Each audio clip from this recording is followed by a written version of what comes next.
Hello and welcome to my podcast, Become. My name is Sabine Kvenberg and I am your host. The content will inspire you to reach your aspirations and become the best version of yourself. I feature interviews with successful individuals from various industries delving into their personal and professional journey, how they overcame adversities and the strategies they used to achieve their goals. We have to become the person we are meant to be first, so we can live the life we are destined to live. That also means we must overcome challenges and work through difficult times to learn, grow, and become the next, more fabulous version of ourselves. I'm so glad that you're here. Let's get on this journey together. Hello and welcome to another fantastic show of Become.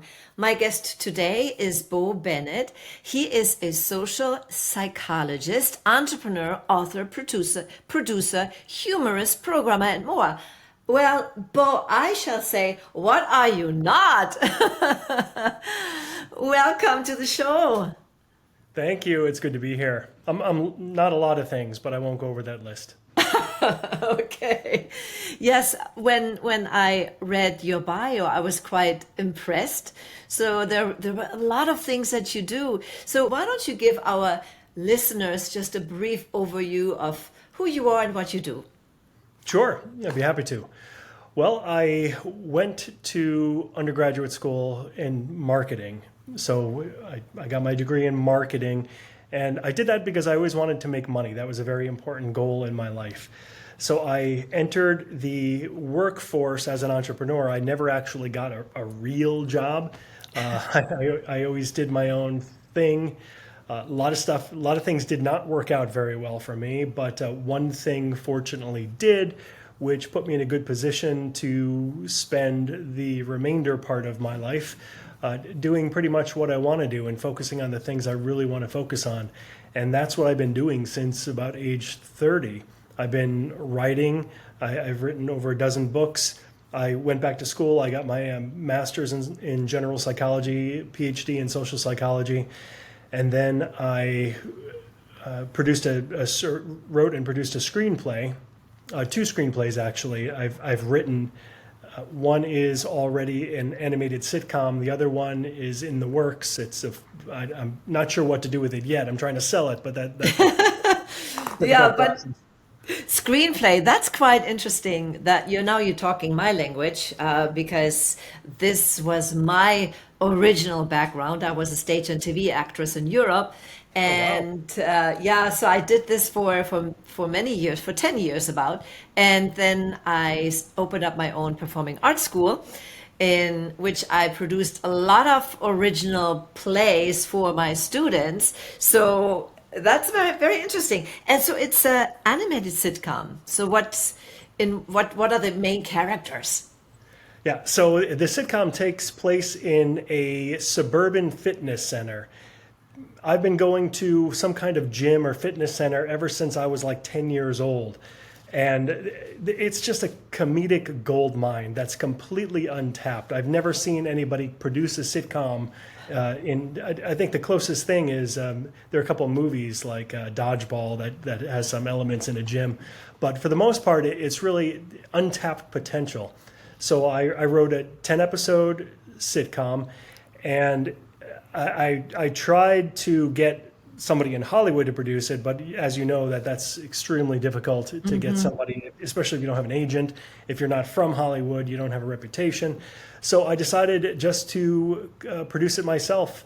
Within my book business, I have a whole team of professional voice actors that narrate books for our company. So I used that base of talent to do the voiceovers and act everything out. And then I used animation software to animate the whole thing. So I was able to, the whole project took me like 3 years, but it's available on YouTube. The sitcom is called Squat, but if you type in squat, you're going to get thousands of videos of people teaching you how to do squats. So I have a URL, Squat Spot Fitness, and that URL, squatspotfitness.com, goes directly to the sitcom. Awesome. I'll make sure that I put the link in the show notes as well, because that sounds like a very fun thing to watch. I definitely check it out myself. Yeah, yeah, yeah. I'm sure you can get a lot of fun ideas from the fitness world, and just being there, just observing the people sometimes is very funny. Yeah. Yeah, yeah. So, talking about, you said since you were 10, you went to work out, but I also read you were already an entrepreneur with age 10. So, tell us about Yes. that. How did you get started? Well, my dad was an inventor, and basically he invented things that having to do with plastics, and he had a workshop in our basement at home. So he always needed help. So by like the time I was 10, I was kind of his slave, let's call it. That's kind of what it was. But he started to pay me eventually, which was good. So I would do these very monotonous jobs. So I borrowed some tapes that my sister had. You know, back in the old days, they had the cassette tapes. I still You wanna- remember it. I still remember it. listen to Yep. things and listen to tapes. So I listened to some of the tapes, and my sister and mother were into sales, so they had a lot of like motivational stuff. So I just kind of fell in love with this with the whole genre, and it motivated me, it inspired me. So I started like doing my own thing. I created things in my dad's workshop, and I sold it around the neighborhood. That's pretty much all you could do at age 10. Well, I think it's it's a lot. And by the way, what did you listen to? What was your first impression, or somebody that you followed on those tapes? Sure. So some of my favorite old school people were Dennis Waitley, Zig Ziglar. Anthony Robbins came to the scene just about when I started listening to things too. So that was Yeah. he's But very yeah, Dennis Waitley, Zig Ziglar, those were the classic. men, the Yeah. classics in that time, definitely. Ryan I Tracy. Yeah, I had the privilege to meet Zig Ziglar. He was already, of course, in his older days, but yeah, he was there. He was giving a presentation. I think it was in Richmond, Virginia, and I was impressed. And I had a conversation. I had his book, and I even sang him a song that I wrote because I was reading his book. So it was funny, funny, funny. Wow. Yeah. So yeah, you basically started very young. It probably helped you to get to the early success that you had. So tell us about that. When I read in your bio, I mean, you sold your first company for what, $20 million or something like that. So give us a little bit background about that. Sure. Yeah. That wasn't my first company. That was my first company of significant value, which is very important because your listeners might think, oh, that must have been really easy. His first company that he started, he sold for no, no, no, no. It wasn't even close Yeah. to. I had so many different like business opportunities, and in fact, my friends and family always made fun of me because I'd always be into something new. You know, I was one of those guys who like, oh, this is the next greatest thing, and it always turned out being a flop. There were a lot of mistakes made early on. And in fact, when I went to college, this is a whole long story I won't get into, but basically my parents said that they'd pay for my school. After being there for a couple of months, they said, hey, Bo, we ran out of money. We can't pay for your school anymore. So good luck. So I started a business out of necessity, and I was able to pay for my own school doing some kind of tricks with going part-time as a part-time student living off campus, but then taking an extra classes in the summer, which still kept me going as with the rest of my class. So I didn't have to do anything more than an extra summer to graduate with everybody. But I paid like 1/10 the price. So Wow. it was a really good deal. By the way, that school closed the loophole probably after I exploited it. But you know what? It also reminds me on the one thing that Tony Robbins always says, it's not about the resources, it's about how resourceful you are if you want to make something happen. And you obviously were. Yeah, well, a lot of times you have to be out of desperation. I think that really pushes people to their limits, and so that business I started in college, that wasn't the one that I did well on. I did well enough to pay my way through school, but it turns out like my senior year, I gave a client $250,000 in credit, and they completely ripped me off. And they kind of knew that I was like a young kid. I was desperate for business, so they exploited that.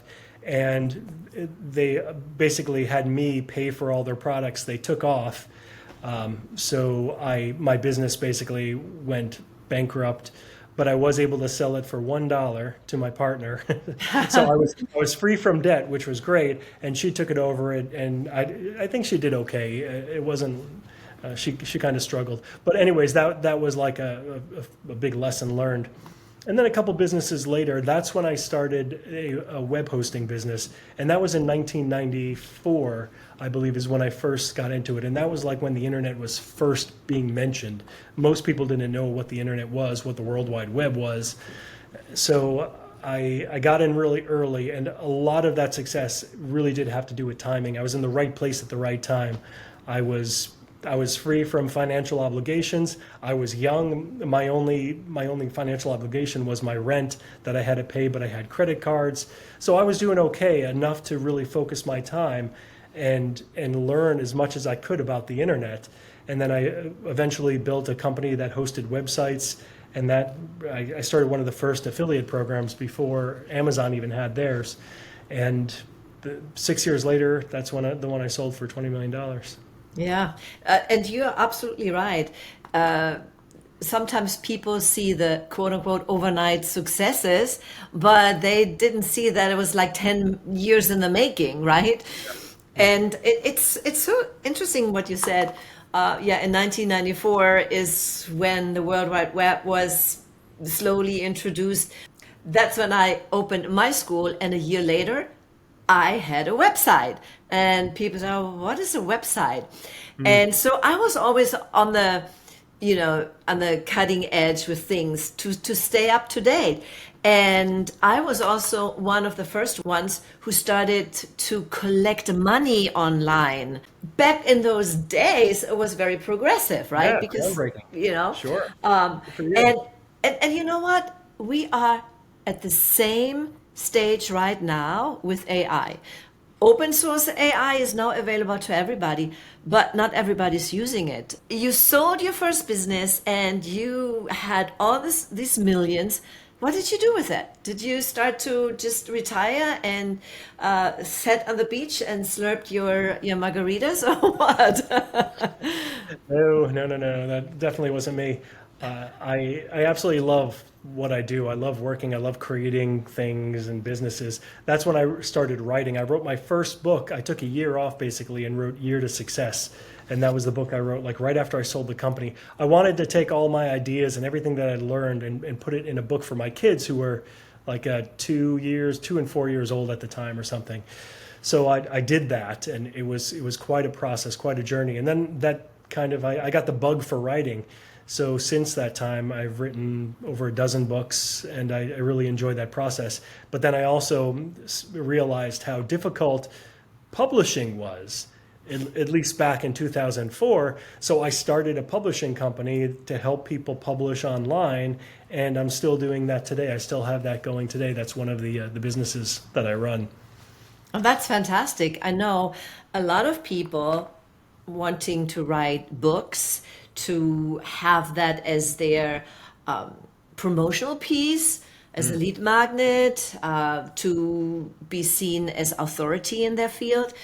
But there is a lot more to it than just writing something. Well, this would be interesting to you because you mentioned AI technology, and it's I mean, you could be more right about that. I've seen a few major shifts since the internet. Well, the internet was the first big one. That's the one that I just dropped everything I was doing. I said, this is going to be like world changing. And it was. And then the second big shift was social media. When social media came along, I recognized it, but I was too late. And I was also heavily involved in other things. So I just kind of really didn't get into it, kind of ignored it at my own demise, because we've seen social media was absolutely huge. And it changed everything again. And I think this is the third huge change that is going to be even more significant than the personal computer, the internet, social media, artificial intelligence. And as you mentioned, there are so many ways like the average person could take advantage of it. Let me interrupt this interview just for a few moments. And let me ask you a question. Have you used ChatGPT yet? And if you have not, or you may be a little bit confused and don't use ChatGPT to its full potential, then listen on. I invite you to my ultimate guide, ChatGPT and beyond. Learn what ChatGPT can do for you and your business. Discover how to train ChatGPT with the right custom settings. Unlock the secret to generating thousands of prompts ready for your use. Explore live example of how to embark on an art project and create a mini online course. So many things, so many possibilities. And the best thing, right now, I have a holiday special. So I practically give this guide to you for free. Not quite, but go ahead and check it out. Click the link below and you will be glad that you did. So now let's get back to the show. I happen to be a programmer by trade. Ever since 1994, when I started building the internet, that's when I studied programming, and I've been doing that ever since. So I have a lot of websites right now that use AI technology, one of which is called bookbud.ai, and that allows anybody to create a nonfiction book like within an hour. And I walk everybody step by step through publishing the whole thing, through getting a print book too, not just an ebook, but an ebook, a print book, and an audio book using cloned voices with AI technology. It's amazing, amazing stuff. And for around $100 and a few hours, you could have your first full nonfiction book published. It's like an amazing technology. I'm really excited about it. Yeah, I second that. AI is changing everything. And if people are not jumping on board now, if they are not learning, they are going to be left behind because AI is changing. I mean, daily there's something new. We are at the stage, anybody who is seeing what obviously we are seeing and jumping on board, they will have a cutting edge to all of their competitors. Yes, absolutely. And with AI, one of the main differences between the standard exponential growth of technology is AI kind of grows itself. And Yes. which is, the scary part of it, but it's also the completely amazing and fascinating part of it. It could correct itself. It could build itself up. It could get smarter and smarter, and that's why people are scared. Like how far could it actually go? We don't know. It's not at the place yet where it's going to kill us all. But I'm more optimistic when it comes to AI. I think that it's going to be very good for us, and we're going to be using it in a good way. Oh yeah, and in so many different areas, even like in medical, in the medical field, even lawyers in law, because AI can sift through those books and writings and cases like in seconds, which took like weeks for a lawyer to read. So there will be amazing changes, but you're absolutely right. People are afraid of it, and of course, talking about the entertainment industry again, of course, we all remember the Terminator, right? And what that will do, and people who don't know are afraid. So that's why I always say, make sure that you educate yourself. Terminator or innovator? It's funny too, because if you think about it, there's essentially two possibilities here. One, AI is going to work to our advantage. We could use it. It's going to make society better and all of us better. Or two, it's going to kill us all and destroy the world. Now, if it's going to destroy the world, there's nothing you could do about it. So don't worry about it. Just, I would say, embrace it use it while you can, go along for the ride, and then once it destroys you, that's the end of it. There's nothing you can do about it, right? So, so you might as well embrace it while it's here. But yeah, I'm being kind of ironic there. The chances of something like that happen are, I guess, they're still unknown, but most experts say it's relatively slim. Yes, So yes. we're fine. Just like the Hadron Collider was supposed to, like there's a possibility that it could explode the whole universe or something like that, but it didn't. So. Yeah, I'm always a positive thinking person, and I believe that there's more light than darkness in the world, and that applies to everything. So talking about light and darkness, I'm sure in your life there was not always light and fun and everything worked out just perfectly.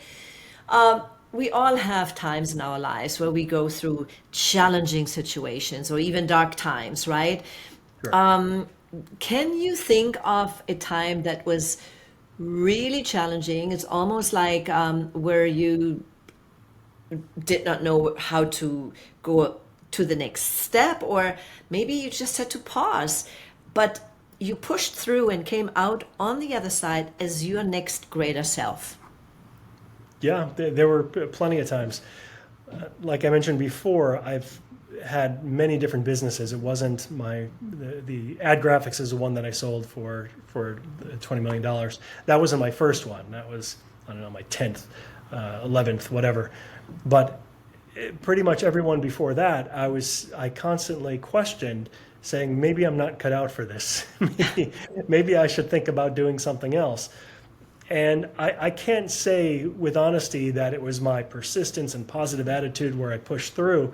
I think it was just a lot of it was me being comfortable in trying new things. I really enjoyed trying new things. I liked the excitement of trying new things. I liked the promise that it could bring. And I was kind of addicted to it in a way. I still am. I still love creating new things, even though at times my attitude might have been like, oh, geez, this isn't going very well, but I'm going to keep on doing it anyway because I enjoy doing it. I think that people who don't enjoy doing this and don't like thrive on this kind of lifestyle and thrive on this risk, because there is a lot of risk involved, the persistence may not be enough. I feel like there really has to be more there. Like you really have to love doing this kind of work and taking these kind of risks for it to eventually pay off. But even if you love what you do and you're fully in it, there must be something else than persistence. Would you say the personal growth plays a big part of it? Yes, and I'll explain that in a little bit more detail. In the book that I wrote, Year to Success, the overall thesis of that book was that there's not just a couple different keys to success. That's not how it works. You can't just have like persistence or like determination or whatever else, creativity. I mean, there's literally hundreds of different aspects of growth, of personal growth, that you could adopt, and everything takes you a little bit closer to success. It's like a big puzzle piece that each piece that you put together, you're getting a bigger and bigger picture, you're getting more of it, you're moving yourself closer to that goal. And I think that's what it's really about. So I think people who constantly focus on self-improvement, that constantly focus on learning, that's the right path, that's the right direction. And as a social scientist, I do have to point out that it's not all about attitude and it's not all about environmental, it's also part biological. There are many differences among human beings that, like I mentioned risk before, some of us are naturally risk averse and some of us don't care. So there are a lot of these personality traits that do help or hinder success depending on how you define success and what you're going for. So yeah. I think it's also important for people to realize who they are and like who they really are to the core. And I know that's very difficult because you can't really tell, even today with science, you can't really tell exactly how much is genetic, how much is biological versus how much is environmental. That's still kind of like a mystery in a lot of cases, especially for the average person to find out about themselves rather than the population in whole. So I think the best thing that people could do is really just kind of like try out different ideas and different things and say, okay, yeah, maybe I'm not cut out for this. And just keep on trying different things until you really find something that you love and you're good at. Yeah, but what you said is, I mean, you even had those limiting beliefs, maybe I'm not cut out for it. It always enters our minds. It doesn't matter who you are. But what you said too is from a perspective of everybody reacts differently and has different ways they thrive. And that brings me back to Tony Robbins again, the 6 human needs. And the basic ones are security, variety, love, and significance. Those are the 4 human basic needs. I'm a risk taker. Once I understood that I also want some security, but it's on the back burner. I thrive on taking risks. I'm an entrepreneur. And did it get me in trouble at times? You bet it did. I lost a lot of money that way. But this is how I now understand how I function in this world, right? That keeps me alive, the aliveness, right? So yeah, I think it's important to know. And it's so great that you mentioned that because a lot of people don't understand. But you got through your limiting beliefs, and what is on the horizon for you now? Is there any projects you're working on? Yes, I mentioned bookbud.ai. That's one of my new companies. I have also a company called Pooks.ai, Pooks, and that's for people to actually create their own book for personal enjoyment. So any topic you can imagine, any non-fictional topic, it's all personalized to you. They're like self-help books, like you tell the book, the AI, what you're going through in your life, like where you're unsure, like you just answer a bunch of questions, and it's just amazing the output, like how perfect it is, like it's just for you, an entire book written just for you. So that's a really cool project. And then literally I've got a dozen different ideas that I don't have enough time to do them all, but I'm getting to it as I kind of move through. And thanks with the help of AI technology, a lot of the things that I had to do manually before I'm passing off to artificial intelligence, which has allowed me over the last 6 months to literally start 4 different websites and create them from the ground up, which I could never do before. I could probably maybe do like 1 a year, but with the help of AI, I could do a lot more. So it's been an incredible journey, and it's just beginning. I love that idea that you start personalized books for the personal enjoyment. That also shows you don't have to become an author or a coach or anything like that to write a book. If it's just for yourself or for your family, hey, I love that. A total new way of leaving a legacy besides just pictures that you take. Now you can leave a book. Thank you so much, Bo. I wish you all the best in the world with all those ideas that you have. And I'm sure we're going to talk soon again. I would love to have you back on the show maybe in a couple years and see what AI has done in the meantime. That'd be interesting. Thank you. It's great speaking with you. That was my interview. And if you enjoyed it, give us a 5-star review, leave a comment, and share it with your friends. Thanks for listening. Until I see you again, always remember, serve from the heart, follow your passion, and live the life you imagine.